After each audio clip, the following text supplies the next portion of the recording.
It could be a quiet village scene in country China, a place where little has changed in decades, where life winds its slow, uneventful course. But appearances can be deceptive. Sun Wenhan and her family live, in fact, just a mile or so from the centre of Beijing, and they're about to lose their home. The government is going to use this place. We can't stay. There's nothing we can do. They're among tens of thousands who live in the city's hutongs, these small, winding alleyways where you can still catch a glimpse of old Beijing. Tree-lined streets, courtyard houses, small communities. But the government wants a new Beijing, and the developers and the diggers are moving in. It's all part of a massive redevelopment of the capital. The old hutongs are disappearing. They're being replaced by new roads, by new buildings. The aim, a gleaming modern Beijing to be the centrepiece of China's coming out party at next year's Olympic Games. The cost of this facelift is estimated at between $40 and $50 billion.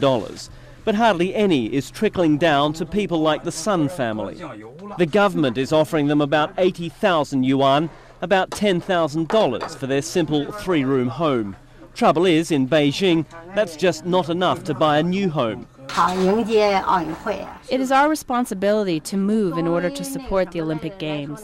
But they are not going to pay us enough to buy another house. We have nowhere to go.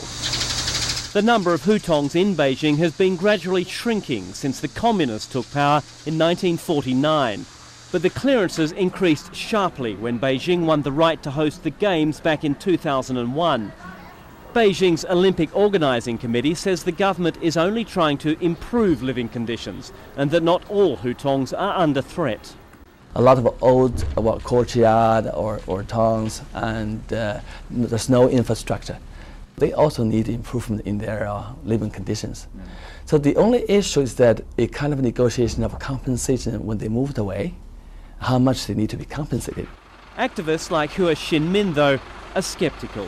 She's been monitoring the disappearance of the capital's hutongs for the past 10 years. I am very worried about the situation. It's not a lack of relevant laws to protect the remaining hutongs. The laws are there, but they are being ignored. She says nearly all the hutongs are under threat unless the government enforces its own rules to protect the lanes. Unless it does, a unique way of life in the capital of the fastest growing country in the world could soon disappear forever. Andrew Stevens, CNN, Beijing.